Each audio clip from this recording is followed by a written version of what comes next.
Negative 12. Solving it, I think you guys can manage the rest, right? Subtracting 51 from both sides of the equation, continuing to keep it balanced. Something like that look like it's correct? All right.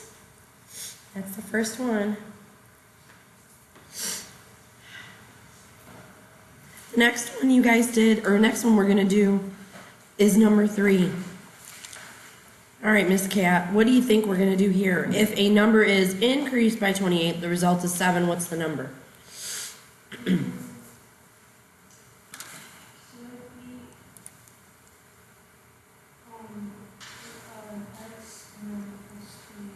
Yeah, if a number is increased by 28, okay, what's the rest of it? Equals 7. Subtracting 28 from both sides. What do you get? A negative, no, you get a negative 21?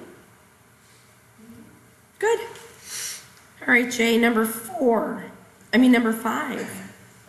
X minus negative 8 equals 84. Awesome.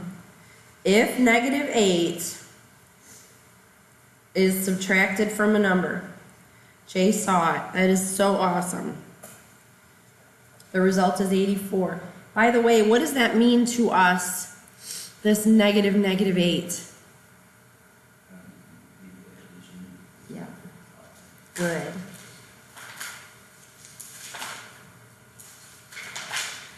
Good. Removing 8 from both sides, and you end up with 76. Let's just kind of look at sample 2 really quick. And our friends at the Grand Canyon, Wiley hiked into the Grand Canyon from South Rim, which is 6876 above sea level. Walking along the trail, he reached the Colorado River in 4 hours. At that point, he was 2640 feet lower than his starting point. How far above sea level is he now?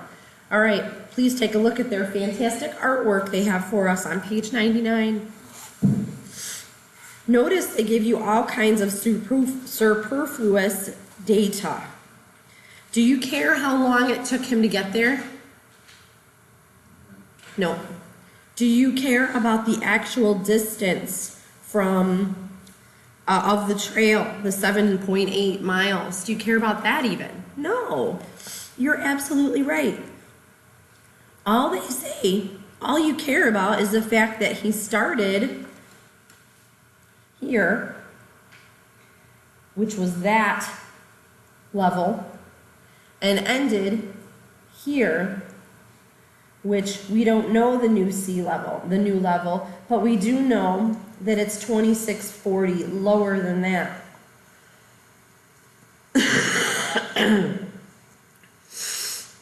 We do know that it's 2460, lower than the other one.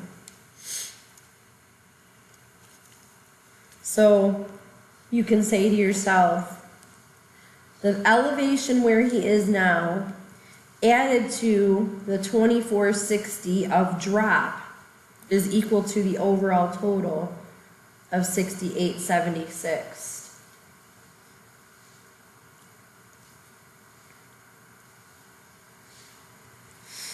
Looks to me like the new elevation is 4416. Look about right? I think so too. Okay. So the next few items are going to have some of those kind of things in it where you're going to have to think a little differently, or think a little more thoroughly. So we'll take a gander at those.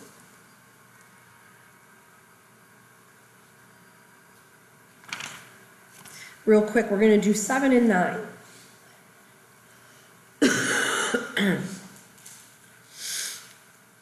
A lion can run 18 miles per hour faster than a giraffe. So it looks like we're comparing the speeds of a lion versus a giraffe.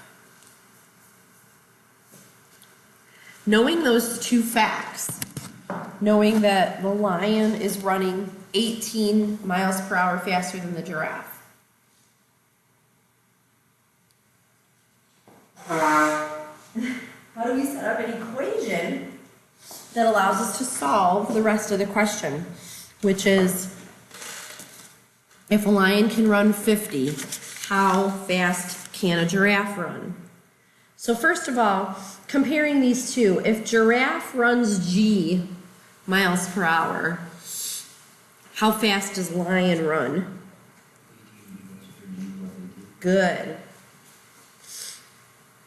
We do know one additional fact about lion. Do we know lion's actual speed? His actual rate? 50. So not only do we know this descriptive scenario about lion and giraffe, and we know this is lion, we know that this is lion as well. So if G plus 18 represents lion and 50 represents lion, then G plus 18 represents lion altogether. Subtracting 18 from both sides, and G is 38. Therefore, oops, try 32, Mrs. Myers.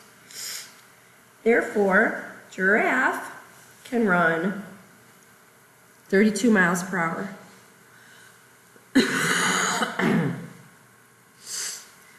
The idea of that completely seems crazy. Okay.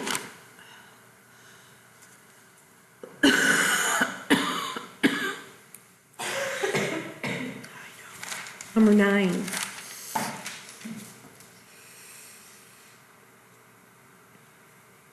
Last one I'm going to cover with you guys.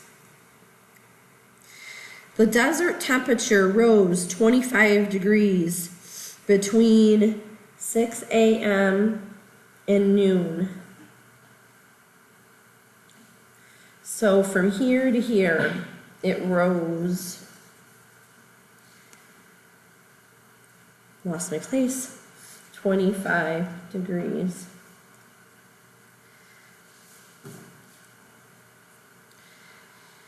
If the temperature at noon was actually 18 degrees centigrade, what was the temperature at 6 a.m.? All right, so we're comparing, instead of speeds, we're comparing temperatures.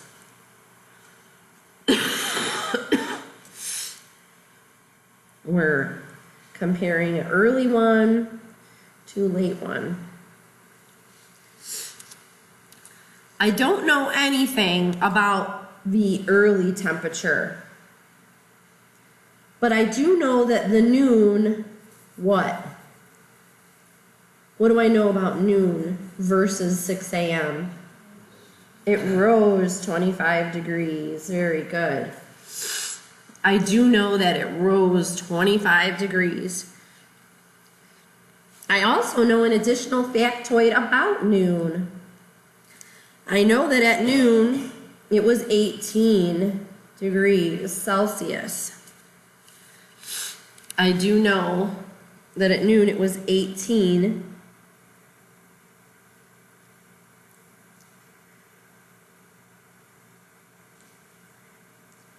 degrees Celsius.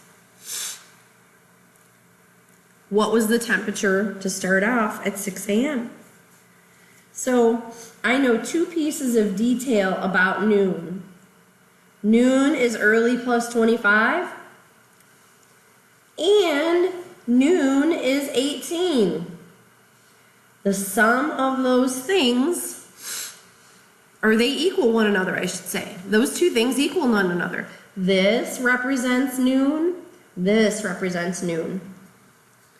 By subtracting, you're going to end up with an early morning temperature, 6 a.m., of a negative 7 degrees Celsius.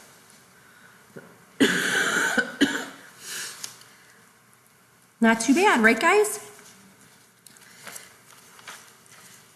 All right, I'll give you guys the rest of this time.